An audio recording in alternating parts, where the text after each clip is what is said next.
Tumbal Pesugihan Salah Sasaran. Kisah keluarga penyembah berhala. Karya dari Haryo Triaji di Mojok.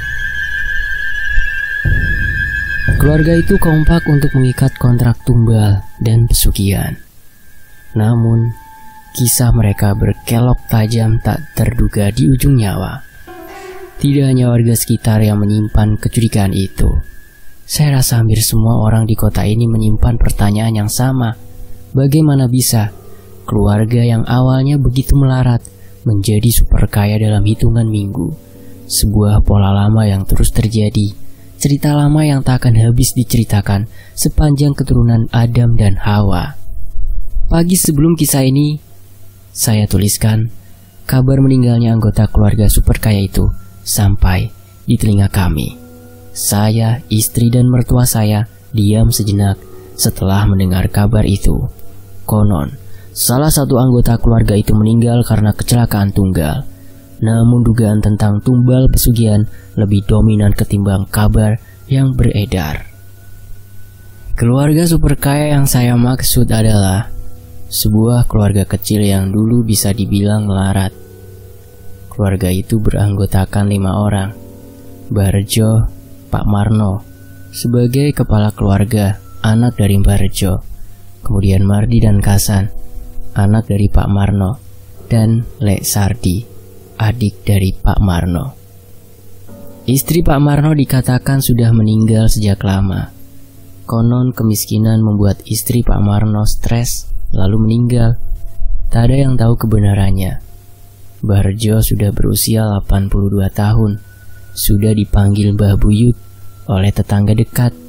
Namun Barjo masih bugar, suaranya masih menggelegar, dan hidupnya selalu lurus. Bahkan ketika kemiskinan menjadi teman sehari-hari, beliau sangat jarang mengeluh. Pak Marno, anaknya, tidak bisa dikatakan pemalas. Entah kenapa, dia tak pernah mujur ketika bekerja atau ketika membuka usaha sendiri. Dua anaknya, Murdi dan Kasan, tidak jauh berbeda. Bahkan kemiskinan malah mendekatkan keduanya ke hal-hal gaib. Keduanya mulai percaya bahwa hidup mereka hanya bisa berubah lewat tumbal dan pesugihan. Mardi dan Kasan ditambah paman mereka, Lek Sardi, adalah contoh orang-orang yang menderita karena ketidakadilan. Mereka korban dari ketimbangan jabatan dan kekuasaan yang mana tak bisa saya ceritakan di sini. Singkat kata, keluarga ini putus asa. Tanah mereka hilang. Kebun untuk investasi dijarah. Nyala semangat hidup mereka pun sudah lama meredup. Dan kontrak tumbal pesugihan pun mereka lakukan. Diawali oleh Pak Marno. Salah satu pekerjaan Pak Marno adalah pengepul ban bekas profesi yang belum lama dia geluti setelah gonta-ganti pekerjaan. Salah satu jujugannya mencari ban bekas adalah garasi bus. Saat itu bus dalam kota masih ramai. Pak Marno cocok dengan para pegawai di sana, termasuk dengan pemilik garasi bus itu. Dari pengepul ban bekas, Pak Marno mendapat tawaran untuk bekerja sebagai pegawai tetap di sana. Pekerjaannya antara membantu mencuci armada, bersih-bersih kantor, sampai mengantar pemilik garasi berbelanja kebutuhan armada. Dua anaknya, Mardi dan Kasan, bekerja di pasar. Mardi berjualan sayur mayur, sementara Kasan menjadi pekerja di sebuah warung mie ayam. Masih berdekatan dengan pasar. Sementara itu, Lek Sardi bekerja sebagai buruh tani, sesekali ikut menjaga kebun kelapa. Saat itu, keempat anggota keluarga melarat itu bekerja dengan segala daya yang mereka bisa. Namun saat itu juga, gaji yang mereka dapatkan tak seberapa. Kekecewaan karena ketidakadilan ditambah beban ekonomi yang makin menghimpit membuat jalan pintas itu ditempuh bersama-sama. Dimulai dari Pak Marno. Pak Marno yang semakin dekat dengan pemilik garasi mendapat cerita bahwa usaha transportasi itu menggunakan jasa paranormal supaya langgeng. Tolong bagian ini diingat ya.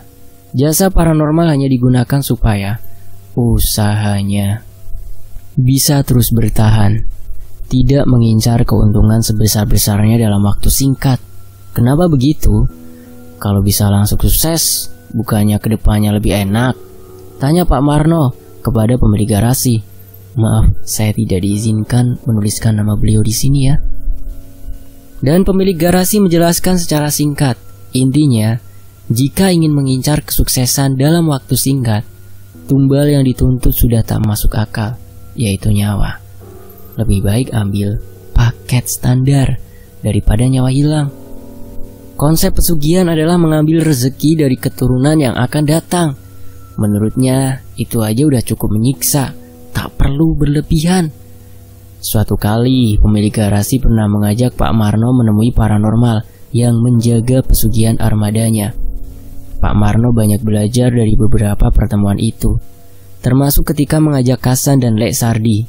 Sejak saat itu, Pak Marno sudah menyimpan hasrat pribadinya. Kedekatan Pak Marno dengan pemilik garasi membuatnya mudah mendapatkan akses ke paranormal itu. Kesempatan yang sebetulnya sulit didapat orang biasa. Paranormal di selatan kota itu memang pilih-pilih klien. Privilege itu mengantar Pak Marno mempelajari salah satu kontrak gaib untuk sukses dalam waktu singkat. Kontrak gaib itu ada banyak ragamnya, syaratnya cukup rumit.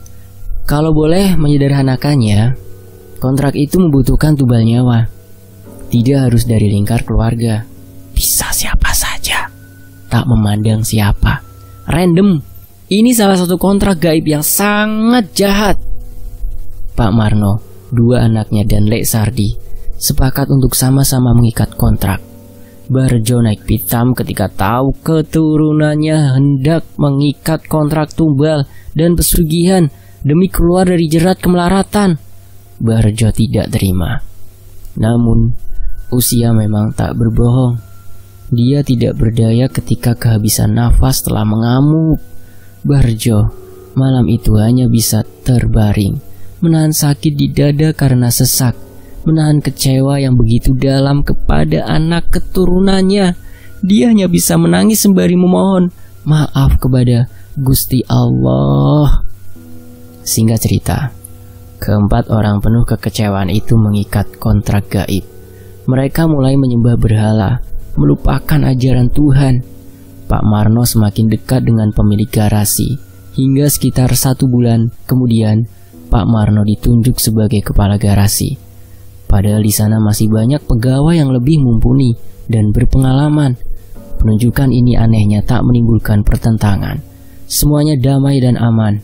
Semoga penjelasan singkat ini bisa memberi gambaran betapa besar kekuatan kontrak gaib itu. Lalu, dua anaknya langsung moncer kurang dari 1 minggu. Mardi kini dipasrahi 1 los di pasar.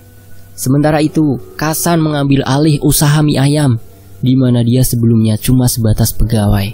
Lek Sardi pun bernasib seperti Pak Marno, disayang pemilik kebun.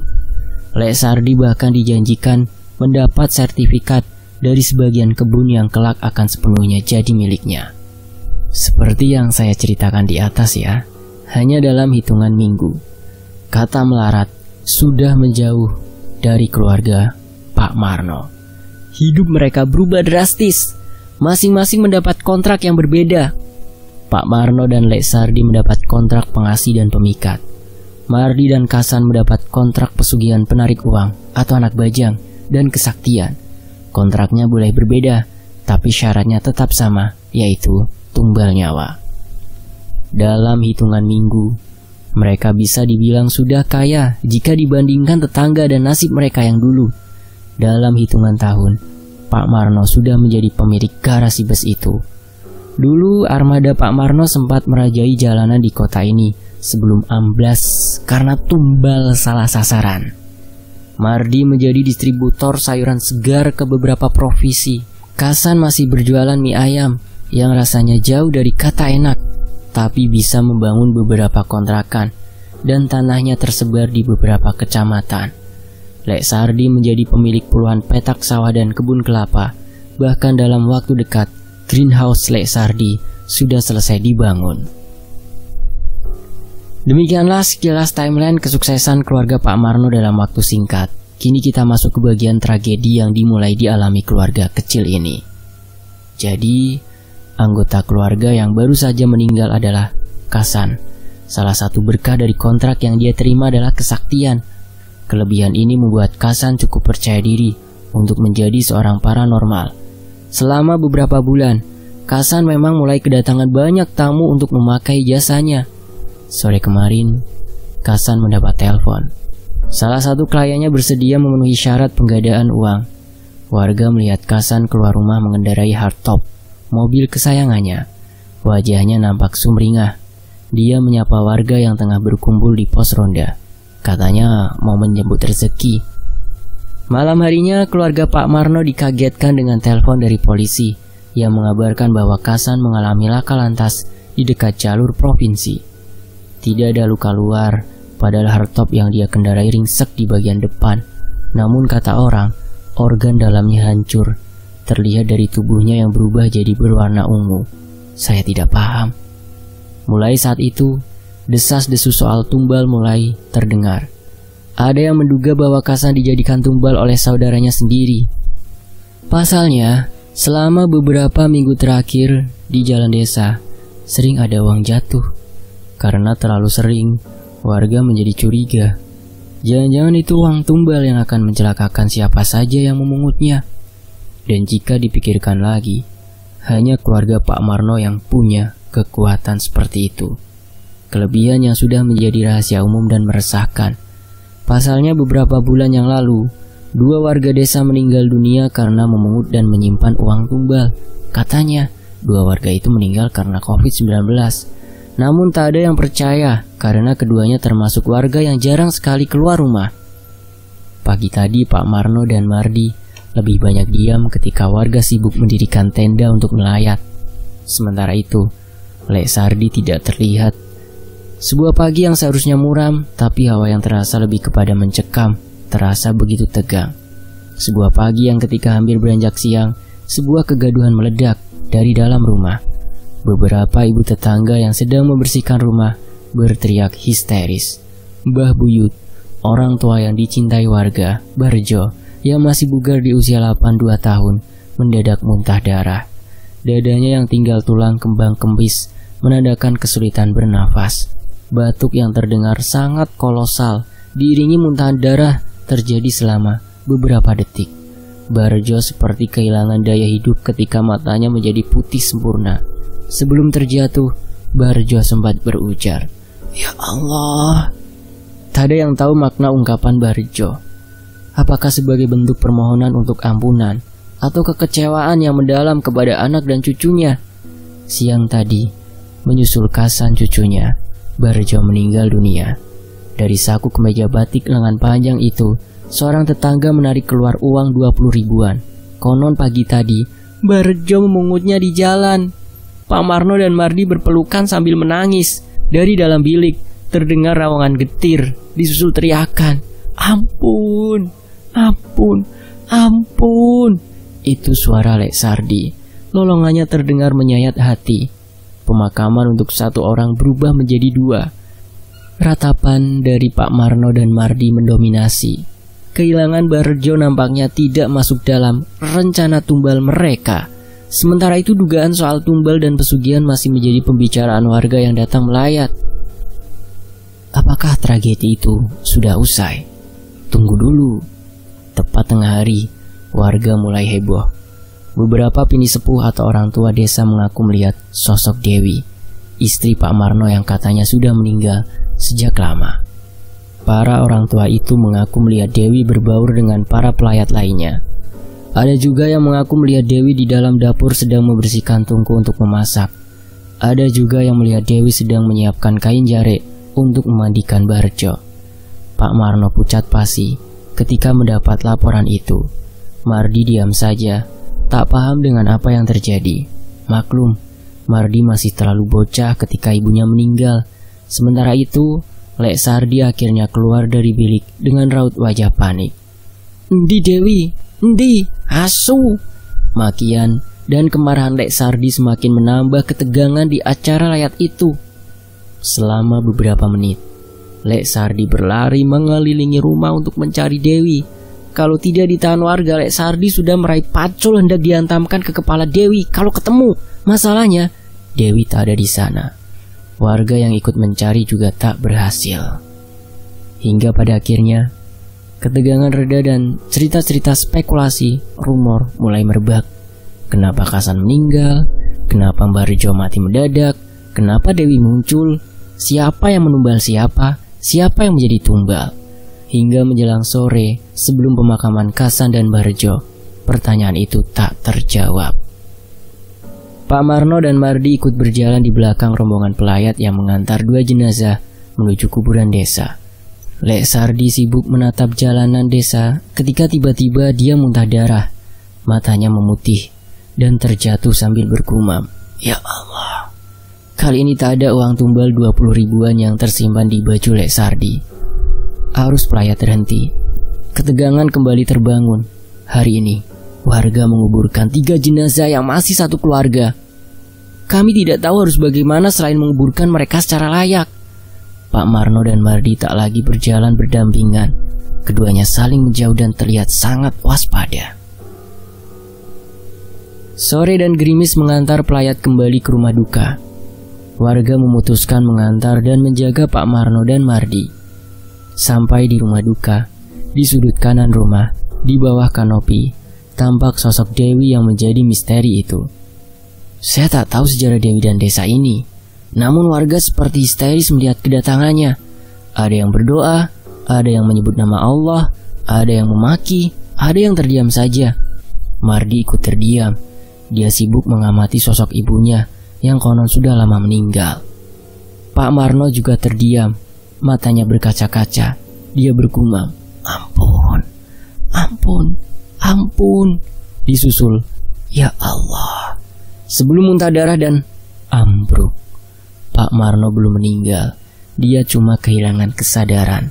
Tubuhnya panas sekali, kata warga yang membopongnya masuk rumah.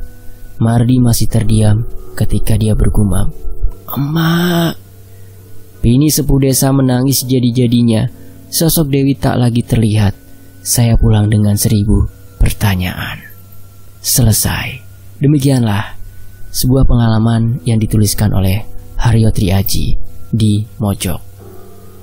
Saya pamit ya. Terima kasih teman-teman sudah menyimak kisah ini di sini. Wassalamualaikum.